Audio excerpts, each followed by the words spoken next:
Setiap harinya ada sampai 3 ton rajungan yang diolah oleh pabrik yang berada di Makassar, Sulawesi Selatan ini. Rajungan yang dikirim ke sini sudah dalam bentuk rebusan atau setengah matang. Karena rajungan memang gak bisa bertahan lama tanpa air, makanya pengepul bakal segera mencuci rajungan segar dan merebusnya, biar dagingnya tahan lama. Jadi di pabrik ini daging rajungannya tinggal disortir, kemudian dikemas deh. Proses penyortiran dilakukan untuk memilih rajungan berdasarkan kualitas dan juga kuantitasnya. Masukkan rajungan yang berukuran besar dan kondisinya bagus ke dalam kelompok grade A. Sedangkan untuk rajungan yang ditemukan cacat atau tidak segar lagi, bisa langsung di-reject alias ditolak.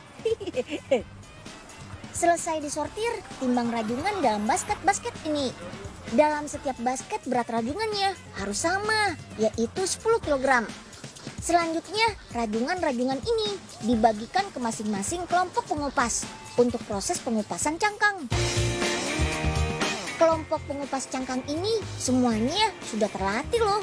Lihat aja tuh, kerjanya cepat banget. Dalam proses pengupasan ini, daging rajungan yang baru dikeluarkan dari cangkang masih harus disortir lagi. Karena dalam setiap rajungan terdapat 2 jenis daging yang berbeda kualitasnya, yaitu jenis daging putih dan daging merah.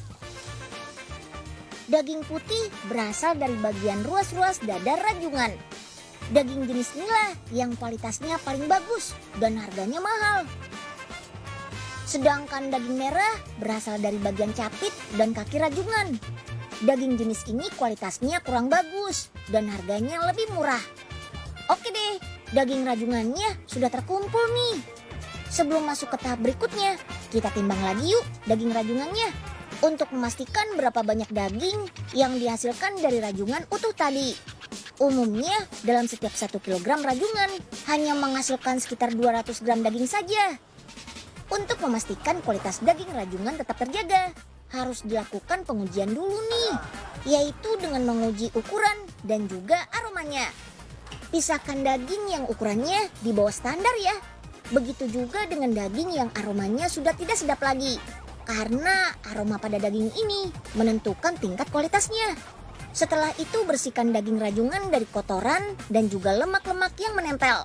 Proses ini dilakukan untuk memastikan kondisi daging benar-benar bagus dan utuh sebelum diproduksi. Nah, dagingnya sudah bersih nih. Kualitas daging rajungan akan tetap terjaga dan tahan lama dengan adanya serbuk sap atau sodium asid polifosfat. Serbuk sap ini aman ya untuk makanan. Bahkan sudah menjadi standar untuk setiap makanan kaleng di Eropa dan Amerika sana. Tutup semua kaleng yang sudah terisi menggunakan mesin simmer. Selanjutnya adalah tahap yang paling utama, yaitu pasteurisasi. Pasteurisasi ini dilakukan selama 2,5 jam pada suhu 86 derajat Celcius. Tujuannya untuk membunuh bakteri-bakteri jahat yang masih terdapat pada daging rajungan. Sehingga daging rajungan dalam kaleng akan awet dan tahan lama, bahkan bisa sampai 2 tahun. Setelah didinginkan, daging rajungan dalam kaleng-kaleng ini akan dikemas dan siap dikirim ke berbagai negara di dunia. Setiap hari pabrik ini mampu memproduksi daging rajungan hingga 2.000 kaleng loh, di mana setiap bulannya diekspor ke Amerika Serikat sebanyak 32 ton. Wih, kerennya Indonesiaku.